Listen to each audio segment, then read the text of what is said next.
You can't open it, Mommy. I mean it. My daughter Daisy, who was 7 years old, shouted with a serious expression on her face. It was a side of her that I had never seen before, and I was taken aback by her sudden sternness. What's wrong, Daisy? That package is for me. Let go of it. No! She pushed me away from the package.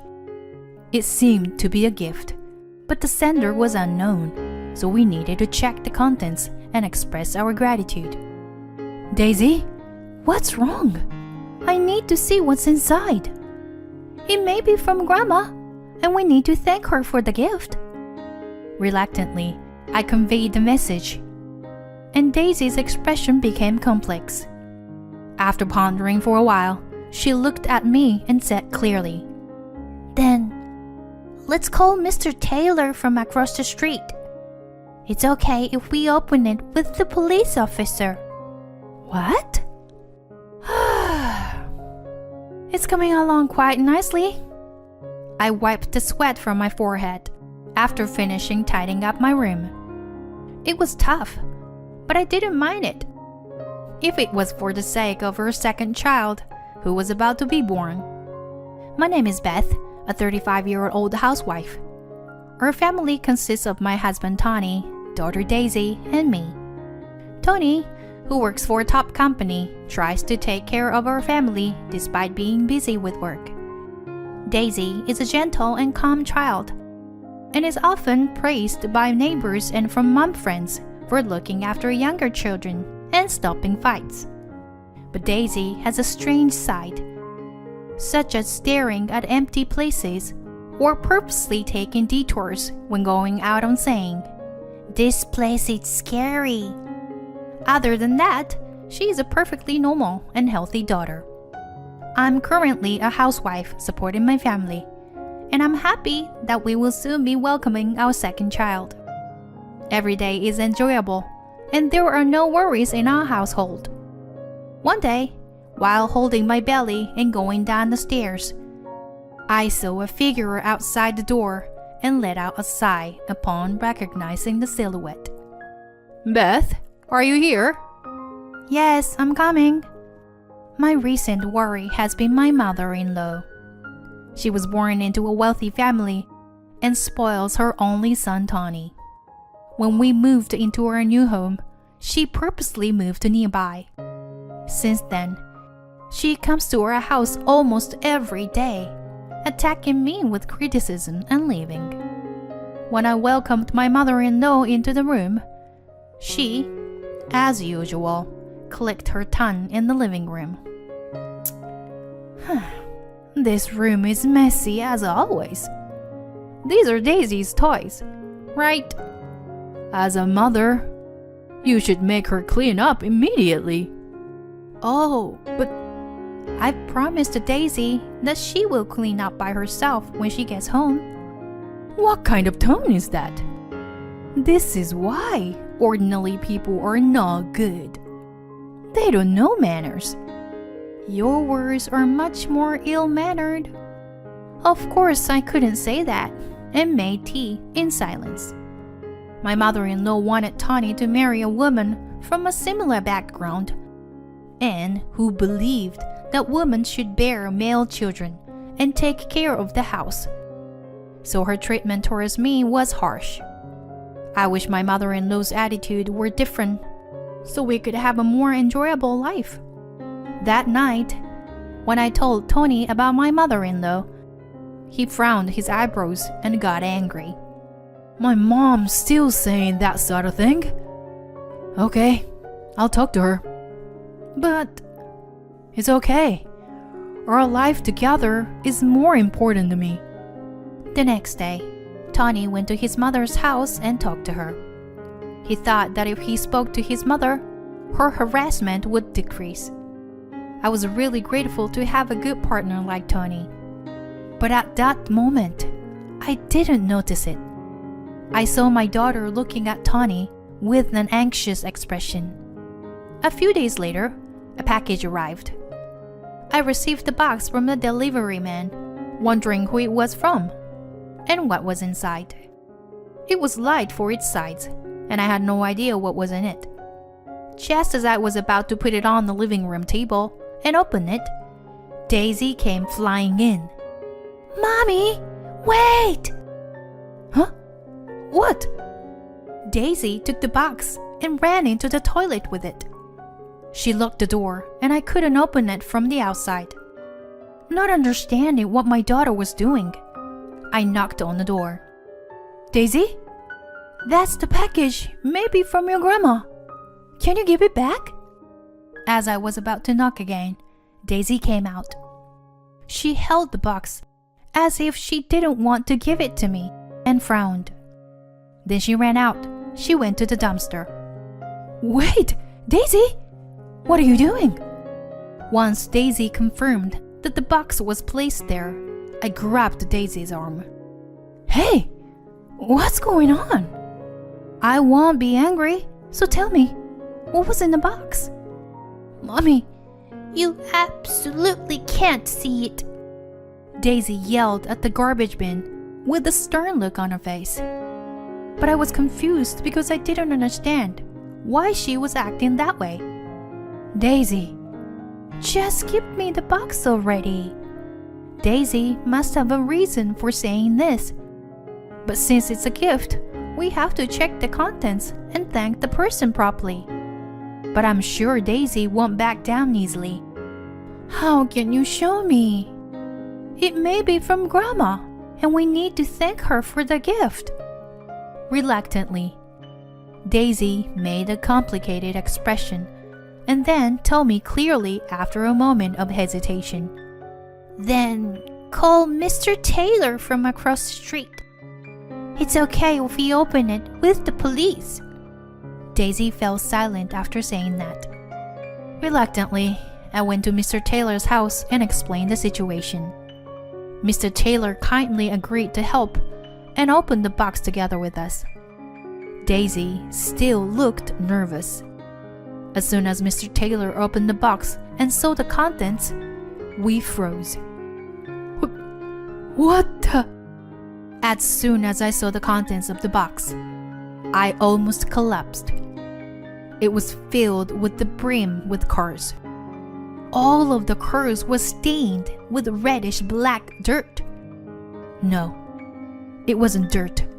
It was blood. As I looked closer, I could see words written on the cards. Each one of them was a message wishing for the unborn child's misfortune. I understand the meaning of the words, but my mind is refusing to comprehend it. Linking the scene in front of me with memories I don't want to remember. My breathing became shallow and everything went dark. I lost consciousness. Later on, Mr. Taylor and Daisy carried me back home. The box and its contents were checked by the police. It turned out that those red-black letters were written in fish blood. Mr. Taylor suggested that we file a report, so I think the culprit will eventually be caught. But the emotional scars will take some time to heal. I lay on my bed and thought back to the past. When I was in junior high, someone put a bunch of death threats letter on my desk. I didn't know the reason why. Maybe it was just my turn to be excluded from the group, like other classmates before me. But that was enough to break my young heart. I couldn't bring myself to go to school after that day, and I became afraid of looking at letters written in red ink that talked about misfortunes. "Hey, Beth, are you okay? Can you eat?" Yeah. Thank you, honey." My husband brought tea and cookies to the bed. "I'm sorry. I'm sure it was my mother who did this." "But we don't know for sure if it was your mother." "Who else could have done it?" "I went to complain to her, but she just brushed us off." However, I had a feeling that my mother-in-law wasn't the culprit. Although she had always been hostile to me, I didn't think she would go to such length. Besides, the way the person targeted my trauma seemed too accurate. Only my immediate family and Tony knew about my past experience in middle school. I had an older sister named Lauren, but we hadn't kept in touch for a long time. Lauren was promiscuous and jealous. When I got married, Lauren had shown an obvious desire to take Tony away from me. Not because she liked him, but because she was attracted to his status and backgrounds. Then I remembered that I had received an email from my childhood friend Hannah about my sister. Hannah was a neighbor, and we hadn't seen each other much since we both became a mother. However, we still kept in touch occasionally. Hannah had been a great support to me when I was being harassed, and we had preached to help each other if needed. I remembered that Hannah had sent me an email about my sister about a month ago. I saw Lauren and your mother-in-law were together. Is everything all right? Maybe my sister told my mother-in-law about my trauma, which I didn't notice at the time, but now I think about it. It is a sophisticated and extreme form of harassment, but my sister is capable of it. Previously, when I and Daisy went back to our parents' house, my sister happened to bring her fiancé. She was bragging about him the whole time. But then, when my daughter saw her, she said, "There are a lot of men on Auntie Lauren's back. It's dangerous." After that, the fiancé investigated my sister's personal life, and our promiscuous relationships were exposed, causing their engagement to be called off. My sister already resented me, but my daughter's worse, she began to hate me even more. For a while, my sister was really terrible, wandering around Daisy's kindergarten, calling the police on us, and making silent phone calls to our house. Of course, our parents were furious, and my sister had to write a written promise never to come near us again. Since then, I had heard that my sister had been working part-time when she went back to my parents' house. Among the men she played with, there were some married men, and the amount of compensation claims was not small. After my condition improved, I contacted Hannah. She was angry about the whole situation, as if it were her own, and she found my sister's Instagram account. As expected, the culprit is your sister Lauren. Look at this. I was about to faint again when she showed me the screen. There were a lot of hidden shots of me and Daisy, that she was specifying the time and place to find our patterns of behavior. After watching for a while, I found that one person was commenting a lot. Could it be your mother-in-law? Huh? While looking through the account from top to bottom, there was a post that confirmed it was my mother-in-law in a photo taken at a cafe. My sister's nail and my mother-in-law's bag were captured together. The caption read "Strategy Meeting" with a heart mark, and it made my blood boil. It is unforgivable to meddle and toy with someone's life like that. Our parents and my sister are planning to come to my father-in-law's memorial service in 2 weeks. I decided to get back to them during that event. As soon as I got home, I told my plan to Tony, and to my surprise, he readily agreed and even suggested reporting them. With a reliable husband and trustworthy best friend, I'm sure we can overcome this difficult situation. On the day of the memorial service, in addition to our relatives, Hannah and her husband also came. We also invited a few guests that only I knew about. Tony began his speech as the organizer. Thank you all for coming today. And Tony pointed to his mother. Mom, we are cutting ties with you here. Tony? What are you talking about? My mother-in-law appeared visibly flustered. I quickly showed screenshots of social media posts. evidence of harassment, recordings, and photos of the bloodied card. Then, as a signal, many men stood up. My sister's face changed as soon as she saw it. They were all people who had been deceived by my sister and couldn't catch her trail. They had given up in tears, but I contacted them and brought up a lawsuit. My mother-in-law and sister sat down with a look of despair on their faces. After seeing this, Daisy muttered, "Grandpa is really angry." And the blonde guy, with the scar under his eye, is really angry too. As soon as my sister heard that, she began to tremble.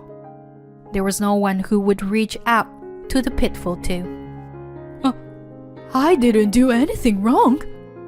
I was just dragging into this by the old hag. What are you talking about? I don't even know anything. You did it, didn't you? So, which one of you sent that box of cards?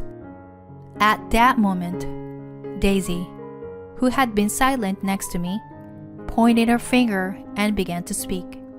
"It's Dad, right? And Mommy's friend over there." Daisy, what are you saying? Yes, she makes no sense. Children are scary. I almost cried as I saw the two trying to deceive me. I wanted to believe it was all a lie. I didn't want to believe that the two people I trusted the most in the world were conspiring to bring me down. It's okay. I know already. Right, Tony? And Hannah? As a matter of fact, I had received a consultation from Hannah's husband. He had asked me to investigate whether Tony and Hannah were having an affair. I had requested the investigation firm just to calm myself down, even though I couldn't believe it. But the result came out, and until the moment I was shown the evidence of their affair, I still trusted them both. Actually, Daisy also once told me this. Daddy was playing with fish at night. It was really scary. Although at that time, I didn't understand the meaning of the words, she probably witnessed my husband making the blood letter cards. Recently, my daughter seemed to have sensed a sense of unrest from Tony. She said that the baby in my belly told her about it. Tony and Hannah were both pale and fell to their knees.